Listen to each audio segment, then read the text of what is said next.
শেষ হয়েছে পরিষ্কার পরিচ্ছন্নতার কাজ, রঙের কাজও প্রায় শেষ, কাতারের দাগ কাটাও হয়ে গেছে।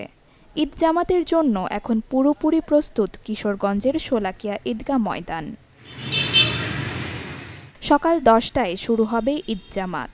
এতে ইমামতি করবেন মুফতি AKM সাইফুল্লাহ। এখানে নামাজ পড়তে আসেন দেশের বিভিন্ন জেলার ধর্মপ্রাণ মুসল্লিরা। এই শোলাকিয়া উপমহাদেশের বৃহত্তর ঈদগাহ ময়দান।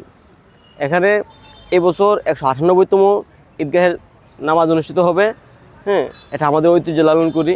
উদ্গ্রীব হয়ে থাকি প্রতি বছর যে এখানে এসে দুইটা জামাত পড়বো, ঈদ উল ফিতর এবং ঈদ উল আজহা, এবং এখানে জামাতের নামাজ পড়লে অন্যরকম একটা প্রশান্তি মনে কাজ করে। এই মাঠের যে ধারাবাহিকতা রয়েছে, এই মাঠে যে আমরা আনন্দ উৎফুল্ল পাই নামাজ পড়তে গিয়ে, অন্য কোনো মাঠে তা হয় না। কারণ এখানে শত শত হাজার হাজার মানুষের সমাগম হয়, যা অন্য কোনো ঈদের জামাতে হয় না।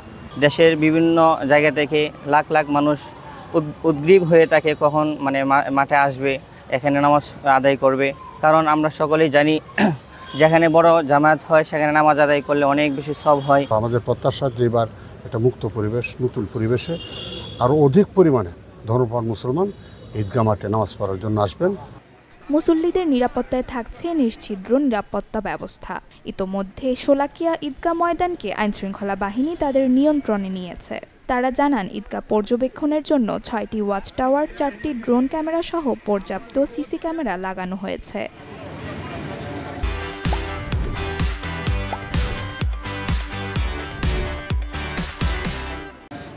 এছাড়া সেনাবাহিনী, পুলিশ, র্যাব, বিজিবি সহ সাদা পোশাকে আইনশৃঙ্খলা বাহিনীর কয়েক স্তরের নিরাপত্তার চাদরে ঢাকা থাকবে জেলা সহ ঈদগাহ মাঠ। আমাদের নিশ্চিত নিরাপত্তা ব্যবস্থা বিরাজমান। এখানে আমরা কয়েকটা স্তর আমাদের নিরাপত্তা।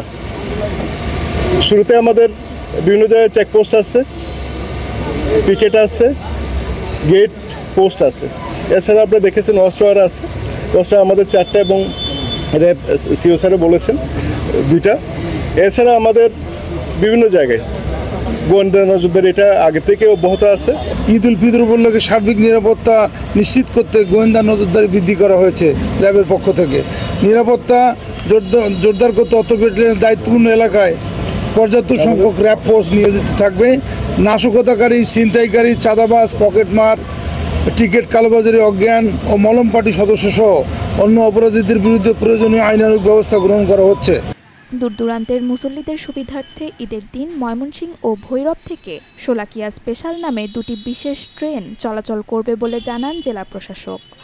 ঈদ উপলক্ষে বাংলাদেশ রেলওয়ে 2টি স্পেশাল ট্রেনের ব্যবস্থা করেছে, যার একটি ঈদের দিন সকালবেলায় 5:45-এ ময়মনসিংহ থেকে কিশোরগঞ্জ আসবে, আরেকটি সকাল 6টায় ভৈরব থেকে কিশোরগঞ্জের উদ্দেশ্যে যাত্রা করবে এবং ঈদ জামাত শেষে এই ট্রেন দুটি 12টার সময় নির্দিষ্ট গন্তব্যস্থলে যাত্রীদেরকে নিয়ে যাবে। ম্যাজিস্ট্রেরিয়াল এবং অন্যান্য আইনশৃঙ্খলা পরিস্থিতি নিয়ন্ত্রণের জন্য আমাদের কিন্তু বিজ্ঞ নির্বাহী ম্যাজিস্ট্রেট নিয়োগ দেওয়া হয়েছে, যারা বিভিন্ন পয়েন্টে থেকে আইনশৃঙ্খলা নিয়ন্ত্রণে আইনশৃঙ্খলা বাহিনীকে সার্বিক সহযোগিতা প্রদান করবে। জেলা প্রশাসনের তথ্য বলছে 1828 সালে শোলাকিয়া ঈদগাহ ময়দানে প্রথম জামাত অনুষ্ঠিত হয়। সেই হিসাবে এবার ঈদগাহে 198তম ঈদ উল ফিতরের জামাত অনুষ্ঠিত হবে। Desk report, channel 24।